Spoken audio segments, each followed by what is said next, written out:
સૌરાષ્ટ્રમાં ગોંડલ ખૂબ મોટું નામ ધરાવે છે. ગોંડલ જેટલું તેના વારસા માટે જાણીતું છે, તેટલું જ તેના ગેંગસ્ટર રાજ માટે પણ જાણીતું છે.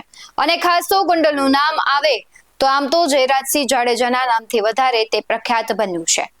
આમ તો તેમના પત્ની ગીતાબા ત્યાંના ધારાસભ્ય છે, પણ શાસન તો બધું પૂર્વ ધારાસભ્ય જયરાજસિંહ જ ચલાવે છે. એટલે એવું કહી શકાય કે જયરાજસિંહના નામથી ગોંડલ ચાલે છે. એક એવો કિસ્સો સામે આવ્યો છે જેમાં એક પિતાનો 22 વર્ષનો પુત્ર ભેદી રીતે ગુમ થઈ ગયો છે અને તેનું કનેક્શન જોડાયું છે જયરાજસિંહ સાથે. નમસ્કાર, આપની સાથે હું ભગવતી વિશાવડિયા. ગોંડલમાં 3 માર્ચ 2025ના રોજ એક ઘટના બની છે અને રાત્રે એક યુવક અચાનક પોતાના ઘરમાંથી ગુમ થઈ જાય છે. 2 માર્ચે રાજકુમાર જાટ નામનો યુવક મંદિરે ગયો.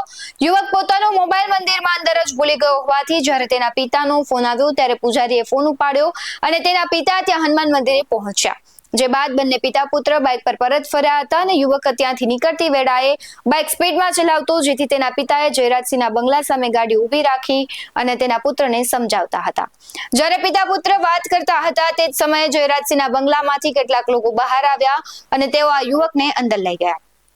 અને એક વ્યક્તિએ કહ્યું કે શરૂ થઈ જાઓ અને બાકીના લોકો તે યુવકને મારવા લાગ્યા.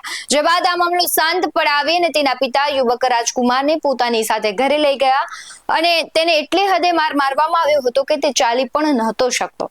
ઘરે પહોંચ્યા બાદ યુવક યુપીએસસીની તૈયારી કરતો હોવાથી તે પોતાના રૂમમાં જઈ વાંચવા લાગ્યો.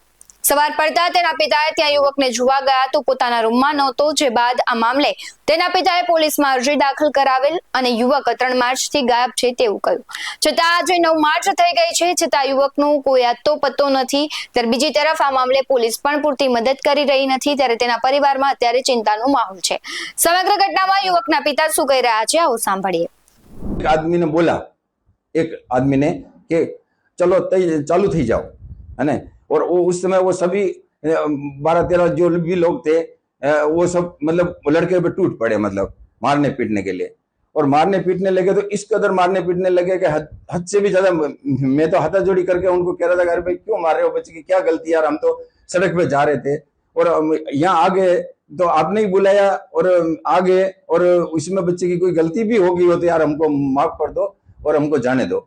तो भी वो नहीं रुके और एक आध मेरे को भी 1-2 फड़ा के मार लिया उन्होंने. उसमें से एक वो नाम नहीं जानता हूँ, कभी देखा नहीं है, लेकिन बाद में फोटो देखा है तो वो कोई गणेश कह रहे थे कि भाई वो है, मतलब मैंने फोटो में देख के देखा तो वो पहचान गया मैं कि हाँ इसी आदमी ने मतलब ऑर्डर दिया था कि चालू थे जाओ, है ना. और मेरे को 2 फड़ा के मारे तो भी उसी ने मारे. तो रात में क्या हो गया ऐसा कि भाई वहां सो गया अंदर जा करके और फिर सुबह वहां से कहाँ चला गया. तो तब से मैं मेरे लड़के के लिए बहुत परेशान हूँ.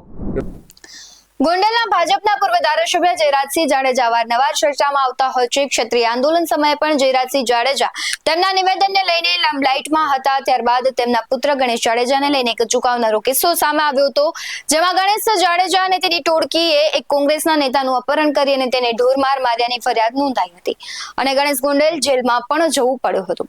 ફરી એક વખત ચર્ચાનો વિષય બન્યા છે. ત્યારે આ ઘટના બીજી છે કે જેમાં ભેદી રીતે વ્યક્તિને ગાયબ કરવામાં આવે છે. હવે આગળ શું કાર્યવાહી થાય તે જોવું રહ્યું. પોલીસ હવે કાર્યવાહી કરશે કે નહીં અથવા ભેદી ગુનામાં કોનું નામ ખુલશે તે રસપ્રદ રહેશે. આ મુદ્દે તમારું શું કહેવું છે કમેન્ટ કરી જરૂરથી જણાવજો. આવા જ વધુ અહેવાલો સાથે ફરી મળતા રહીશું. તમે અમારી YouTube ચેનલને સબસ્ક્રાઇબ કરવાનું, અમને Facebook અને Instagram પર ફોલો કરવાનું ભૂલશો નહીં. બાકી નવી અપડેટ્સ મેળવવા માટે આપ જોતા રહો BS9 TV ન્યૂઝ. નમસ્કાર.